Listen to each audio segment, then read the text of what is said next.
नमस्कार दोस्तों, आप सभी का स्वागत है हमारे YouTube चैनल मान्यता लाल किताब रेमेडीज में। तो दोस्तों, आज मैं आपको राहु ग्रह के बारे में जानकारी देने जा रहा हूँ। जी हाँ दोस्तों, जिसको कलयुग का राजा, बिल्कुल ठीक सुना आपने दोस्तों, इसको कलयुग का राजे की जो मान्यता है वो प्राप्त है। बहुत ही शक्तिशाली ग्रह, अगर वो उच्च के हों, अगर आपने पिछले जन्मों में कुछ अच्छी तपस्या की है या बहुत ही अच्छे कर्म किए हैं, तो इस ज़िंदगी में आपको बहुत ही ज़्यादा बुलंदियों पर अगर कोई पहुंचाएगा तो वो राहु होते हैं। अगर इनकी महादशा लग जाए और महादशा जन्म पत्री में आपके अच्छे भावों में बैठे हो तो क्या ही कहने। सभी ग्रहों की महादशा एक तरफ और राहु की महादशा एक तरफ। दोस्तों, राहु केतु शनि, इन तीनों के बारे में जैसे ही आम लोगों को पता लगता है तो सभी डर से जाते हैं, लेकिन नहीं दोस्तों, उन लोगों को पूछ के देखिए जिनको ज़मीन से, जिनके माता पिता के पास कुछ इतना नहीं था, लेकिन जैसे ही उनका जन्म हुआ उनके घर में, वैसे ही पिता के दिन भी अच्छे होने शुरू हो गए। जैसे जैसे वो बड़े होते गए तैसे तैसे उनकी ज़िंदगी में रास्ते साफ होते गए। दोस्तों, राहु और केतु अगर ये दोनों केंद्र में, कुंडली के केंद्र में बैठ जाए ना, तो आपके ऊपर बड़ी से बड़ी मुसीबत जो आने वाली होती है ना, वो आपके ऊपर आती ही नहीं है। ये ऊपर से ही निपटा देते हैं उनको, इतनी शक्ति रखते हैं ये राहु और केतु। आज हम बात करने जाएंगे राहु ग्रह के बारे में। दोस्तों, राहु कुछ घरों में बहुत ही अच्छा परिणाम देते हैं, कुछ में ठीक ठीक देते हैं और कुछ में तो बहुत ही मंदा परिणाम देते हैं। इंसान सुसाइड करने तक के लिए चला जाता है, उसको लगता है कि मैं अब आत्महत्या कर लूं। ज़्यादा इन केसों में जो आत्महत्या करते हैं लोग, इन केसों में जिनका राहु बहुत ही ज़्यादा दूषित हो जाते हैं और चंद्रमा के साथ बैठ जाते हैं या चंद्रमा भी बहुत ज़्यादा दूषित हो जाते हैं, तो ऐसे ख्याल उन लोगों के ही आते हैं। और आपने देखा होगा कुछ लोग, उनका पास्ट देखिए, उनके पिताजी के पास कुछ नहीं था या कुछ थोड़ा बहुता काम था, घर का गुजारा ही बहुत मुश्किल से चलता था, लेकिन जैसे ही उनके घर में किसी लड़की या लड़के ने जन्म लिया, तो जैसे जैसे वो जातक बड़ा होता गया तैसे तैसे तैसे तैसे करते वो परिवार बुलंदियों पे पहुंच गया और वो अपना जो पीछे था वो सब कुछ भूल के और उनकी ज़िंदगी बहुत ही अच्छी सेटल कर देते हैं। तो वो राहु हैं। दोस्तों, आज मैं आपके सबसे पहले उनके अच्छे घरों के बारे में बताता हूँ। दोस्तों, जिन जातकों की कुंडली के तीसरे भाव में राहु बैठते हैं, उनके पराक्रम में बहुत ही तेजी कर देते हैं, उनके सामने कोई टिक नहीं पाता। छठा भाव दोस्तों, हाँ, छठे भाव, जिन जातकों की कुंडली के छठे भाव में राहु विराजमान होते हैं, उनके ऊपर क्या, उनके पीठ पीछे कोई बात कर ले, उनके सामने किसी की हिम्मत नहीं होती कोई आ भी जाए। छठा भाव शत्रुओं का नाश कर देता है, रोगों का नाश कर देता है। अगर यही राहु आपके 10वें भाव में बैठ जाएं, तो दोस्तों दुनिया के जितने भी शक्तिशाली राजनीतिक हुए हैं, प्राइम मिनिस्टर हुए हैं, चीफ मिनिस्टर हुए हैं, कैबिनेट मंत्री हुए हैं, उनकी कुंडली का विश्लेषण किया जाए तो उनकी ज़्यादातर कुंडलियों के 10वें भाव में राहु खुद विराजमान होते हैं। जब वो 10वें भाव में बैठते हैं तो इंसान को इतनी मेहनत करवाते हैं, तो उसको वो पॉलिटिकल लाइन में इतनी आगे ले जाते हैं। वो थोड़ी सी भी, अगर वो किसी भी संगठन के साथ जुड़ जाएं, किसी भी पार्टी के साथ जुड़ जाएं, किसी भी तरीके से वो समाज में छोटे से मुकाम पर अगर जुड़ते हैं तो पता ही नहीं लगता, धीरे धीरे धीरे धीरे करते वो इतनी बुलंदियों पे पहुंच जाते हैं। तो ये सारा क्षय जो होता है राहु के 10वें भाव में होता है और उस इंसान का पूरा दबदबा बनाते हैं। ये नहीं कि वो 10वें भाव का जो राजनीति में वो गए हैं वो बड़े ही कूल तरीके के होंगे, लेकिन उनके शत्रु उनसे बहुत ज़्यादा डरेंगे। उनका पूरा समाज में, अपने कम्युनिटी में, अपने लोगों में, अपने जगह पर जहाँ पे वो रहते हैं, उनका पूरा होल्ड होगा। एक सेनापति बना देते हैं उनको, इतनी ज़्यादा शक्ति और ऊर्जा देते हैं राहु। राहु से डरना नहीं है दोस्तों। और उसके बाद मैं आपको 11वें भाव के बारे में बताता हूँ। दोस्तों, जिन लोगों की कुंडली के 11वें भाव में राहु बैठते हैं, उनको क्या ही कहने दोस्तों, पैसे की कमी तो उनको कभी हो ही नहीं सकती। उनको चलते फिरते, आपने देखा होगा, सुना होगा कि किसी ने खुदाई करवाई तो उनको सोना मिल गया। या आपने सुना होगा ये परिवार आज से 10 साल पहले या 5 साल पहले इनके पास कुछ नहीं था, रोटी के खाने के लाले पड़े हुए थे, अचानक इनके पास इतने पैसे कहाँ से आ गए। जी हाँ दोस्तों, चलते फिरते आपको नोटों का बैग मिल सकता है। आप चाहे कोई रिक्शा चला रहा है, चाहे वो लेबर कर रहा है, अगर उसने 50 रुपये की 10 रुपये की कोई लॉटरी खरीदी तो पता ही नहीं है एक हफ्ते बाद वो 10 करोड़ या 50 करोड़ का मालिक कब बन जाए। जी हाँ दोस्तों, मैं बिल्कुल सच बोल रहा हूँ। अगर आपके 11वें भाव में राहु विराजमान है तो आपके साथ ऐसा ही होगा। अगर आपकी भाई के कुंडली में है या अपने पिताजी की कुंडली में है, आपके दोस्त किसी की कुंडली में है, तो देख लिए, विश्लेषण करवा के देखिए। जितने भी 11वें भाव के राहु हैं वो उनको इतनी मेहनत ही नहीं करने देते। अगर वो शेयर मार्केट में पैसे लगाते हैं तो उनके 10 रुपये लगाए 10 लाख में कब बदल जाते हैं पता ही नहीं लगता। सो दोस्तों, ये एक ऐसा ग्रह है जो बिना मेहनत के आपको खुशियाँ देता है, पैसे देता है। आमतौर पर आपने देखा हुआ कई ग्रह जो अच्छी सिचुएशन में बैठे हुए हैं वो मेहनत करवा कर भी बड़ी देर मेहनत करवाते हैं। इंसान धीरे धीरे धीरे धीरे करके एक एक पीढ़ी ऊपर चढ़ता है। लेकिन ये राहु हैं जनाब, एक से कब 99 पर पहुंच जाएं पता नहीं लगने देते। आज जिस बंदे के पास कुछ नहीं है जेब में, अगर उसके 11वें भाव में पता नहीं, अगर महादशा आ जाए, अंतरदशा आ जाए, उसके दिमाग में आ जाए, वो चलते फिरते कहीं पे जा रहा है, रास्ते में उसको कोई नोटों का बैग मिल जाए, अगर वो उसने किसी के कहने पर शेयर मार्केट में थोड़े से पैसे लगाए हैं, कब वो 10 गुना 20 गुना 100 गुना 1000 गुना हो जाएं उसको पता ही नहीं लगता। दोस्तों, ये राहु की माया है, पलट के रख देती है। जी हाँ दोस्तों, और एक बात मैं ज़रूर बताना चाहूँगा, यहाँ पर मैंने आपको गिना दिए उनके अच्छे भावों में परिणाम। अब मैं आपको बताऊंगा कि बुरे परिणाम कब देते हैं, कुंडली के किस भाव में होते हैं तो सबसे ज़्यादा बुरे परिणाम देते हैं। दोस्तों, जिन लोगों की लगन में, जी हाँ, लगन में जिन लोगों के राहु विराजमान होते हैं उनको सारी ज़िंदगी एक अज्ञात भय सा बना रहता है कि पता नहीं फ्यूचर में क्या होगा।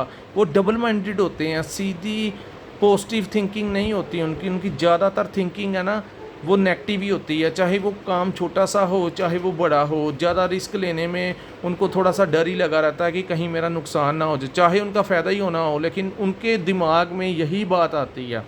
दोस्तों, लगन के भाव में एक बात बताने जाता हूँ, जिन लोगों की लगन में राहु है वो अपने आस पड़ोस में देख लाएँ, कोई एक ऐसा घर होगा जिनके घर में संतान नहीं होती। चाहे उनको कुछ बाद में अडोप्ट कर लें वो अलग बात है, लेकिन नेचुरल वे में आस पड़ोस में पूर्व पश्चिम उत्तर दक्षिण कोई एक घर होगा जहाँ पे निसंतान होगी। शादी ब्याह को कितने साल हो गए, एंड में अडोप्ट करना पड़ा लेकिन उनके घर संतान नहीं। ये लगन भाव में जब राहु होते हैं तो ऐसा होता है। और राहु अष्टम भाव में भी आपको, अगर आपका अष्टम भाव है तो दोस्तों वो आपको पता लगेगा कि आपके घर के पास कोई भट्ठी होगी, कोयले की भट्ठी हो जाए, फैक्ट्री हो जाए, कोई बेकरी हो जाए, कोई हथियार, कोई भी चीज़ बनाने वाली जहाँ पे कोयले वगैरह बलते हों, ऐसी कोई भी चीज़ भट्ठी टाइप, तो वो आपके अष्टम भाव को दर्शाती है। दोस्तों चलो आज मैं आपको दूसरे भाव के बारे में बताने जा रहा हूँ। जी हाँ दोस्तों, अगर वो द्वितीय भाव में बैठते हैं तो अगर आपके पास इकट्ठा किया हुआ, आपके पिताजी ने धन दिया हुआ या बहुत ही मेहनत के साथ धन इकट्ठा किया, उसको नुकसान पहुंचाते हैं किसी न किसी रूप में, वो पैसे व्यर्थ में ही खर्च हो जाते हैं, चाहे वो दवाइयाँ पे हो जाएं, चाहे वो किसी भी कार्य में हो जाएं, तो वो पैसे खर्च हो जाते हैं।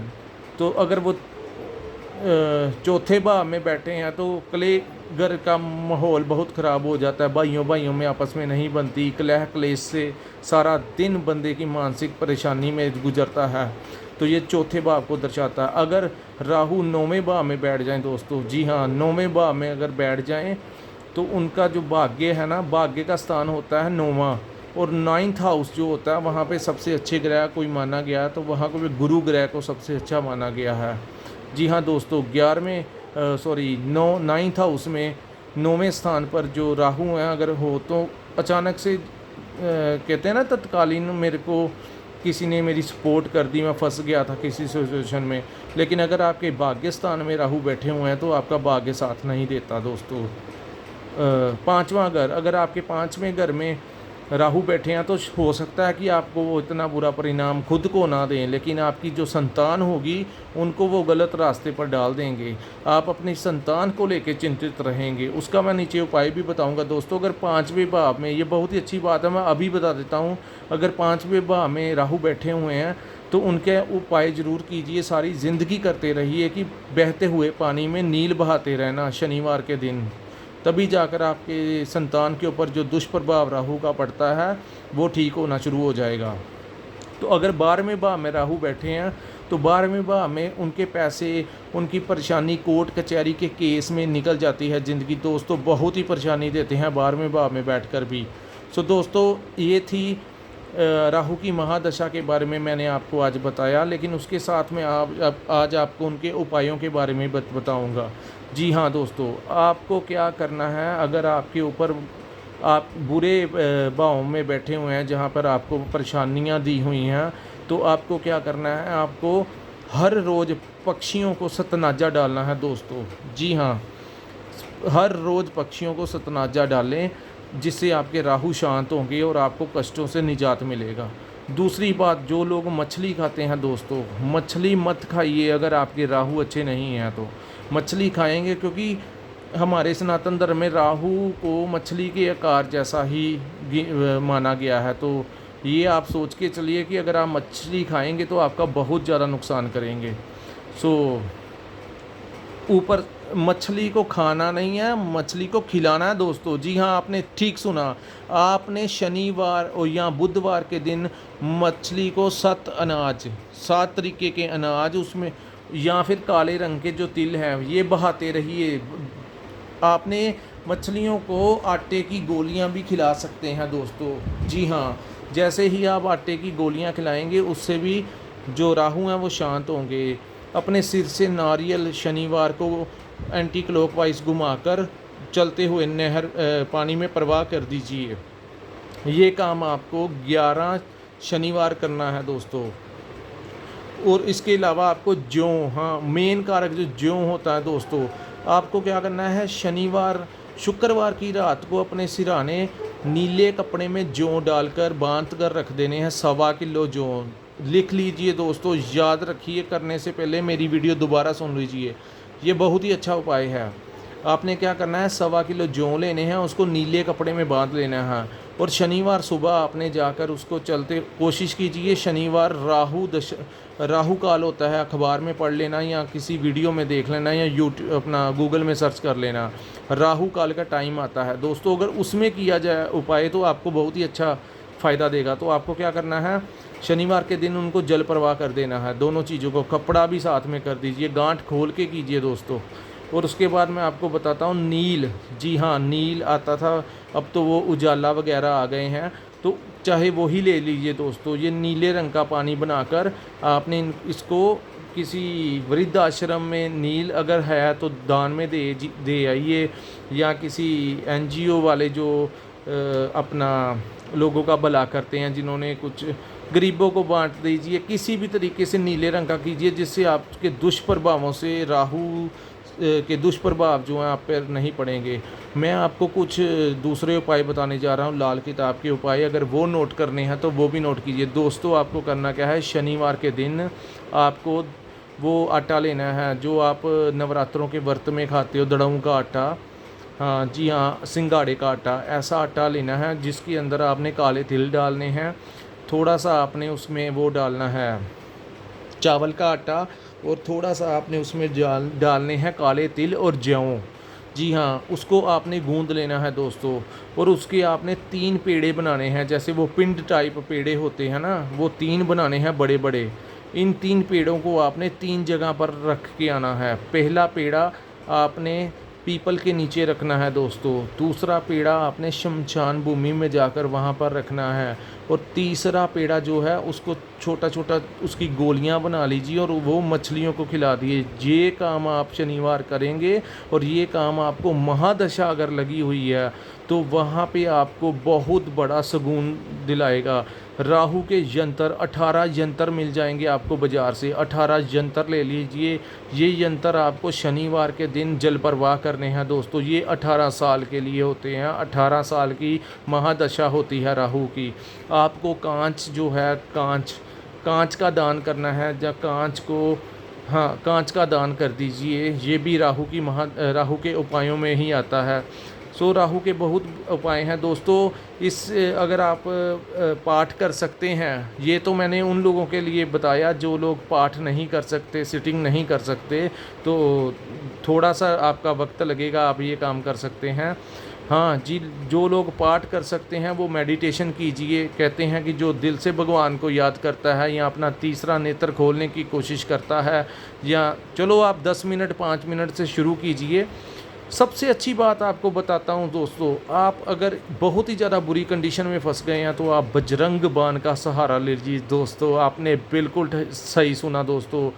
इस काम में आप अगर बजरंग बली को याद करेंगे तो बजरंग बली को इतनी ताकत है कि वो अपना राहु को पीछे हटना पड़ेगा आपको नुकसान देने से। क्योंकि उनको भगवान शंकर ने तब बोला था जब उनको माता पिता को बहुत ही ज़्यादा उनको तंग किया था, तो जब बजरंग बली पूरे क्रोधित हो गए थे राहु देव के ऊपर, तो मतलब कि उनको बहुत ही ज़्यादा नुकसान करने लगे थे। तो जब भगवान शंकर ने रोक लिया था, तो आपको पता है तब से बहुत ही बात कही गई कि जो बजरंग बाण का जाप करता है, जो बजरंग बाण पढ़ता है, उसको राहु कुछ नहीं कहते, उसको शनि देव भी कुछ नहीं कहते। जी हाँ दोस्तों, अगर आप बहुत ही बड़ी किसी मुसीबत में फंस गए हो, आपको कोई भी उपाय आपके काम नहीं आ रहा, तो हनुमान जी का सहारा लीजिए, पवन पुत्र का सहारा लीजिए, रामदूत का सहारा लीजिए। ये वाला मंत्र भी आप जप सकते हैं। श्री रामदूताय नमो, श्री रामदूताय नमो, ओम हनुमते नमो, ओम हनुमते नमो।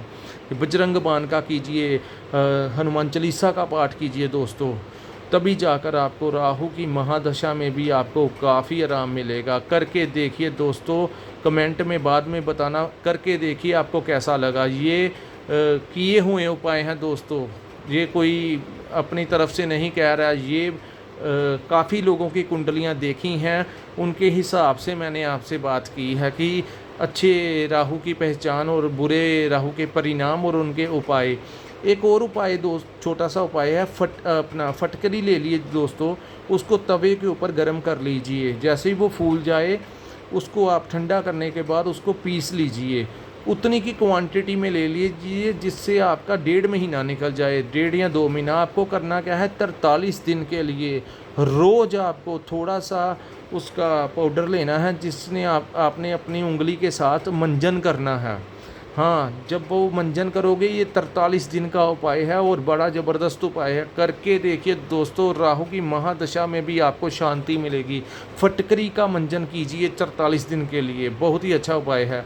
उसके बाद मैं आपको बताता हूँ मिट्टी की गोलियाँ, खास करके जिन लोगों के अष्टम घर में बुध के साथ राहु बैठे हैं, तो उनको क्या करना है, मिट्टी की गोलियाँ बना लीजिए और वो गोलियाँ नाली के अंदर फेंकनी है, गंदे नाली में फेंकनी है, जिससे आपके ऊपर से जो परेशानी, जो आपको डिप्रेशन में डाला हुआ राहु ने, वो काफ़ी हद तक आप रिलीफ महसूस करेंगे। दोस्तों, ऐसे ही अब मैं अपने वीडियो का अंत करता हूं, और अंत करने पर मैं आपको ये बात बताता हूं, अगर आपको मेरी वीडियो अच्छी लगी हो तो हमारे चैनल को लाइक और सब्सक्राइब ज़रूर कीजिए। अपने दोस्तों को व्हाट्सएप, फेसबुक पर शेयर कीजिए, ताकि वो भी हमारी वीडियो से कुछ लाभ ले सकें। अपने भाइयों को शेयर कीजिए, अपने घर में अपने बच्चों को ये उपाय कीजिए, आप कीजिए, अपने भाइयों से करवाएं, बहनों से करवाएं, रिश्तेदारों से करवाएं, अपने बच्चों से करवाएं दोस्तों। जी हाँ, अगर आप किसी, जैसे हम आपकी सुविधा के लिए, आपके कष्टों को निवारण के लिए आपको उपाय बताते हैं, अगर आप भी किसी का भला करेंगे तो हनुमान जी, भगवान राम खुद आपका भला करेंगे। अच्छा करिए, अच्छा होगा। जी हाँ दोस्तों, तो मिलते हैं हम अपनी अगली वीडियो में। फिर से एक बार फिर कहना चाहूँगा, हमारे चैनल को लाइक और सब्सक्राइब ज़रूर कीजिए, ताकि हमारे हौसले अच्छे बने रहें और हम आपके सबके लिए अच्छी से अच्छी वीडियो, अच्छी से अच्छी जानकारी लेके आ सकें। जय माता दी दोस्तों, जय श्री राम, जय वीर हनुमान, जय माता दी।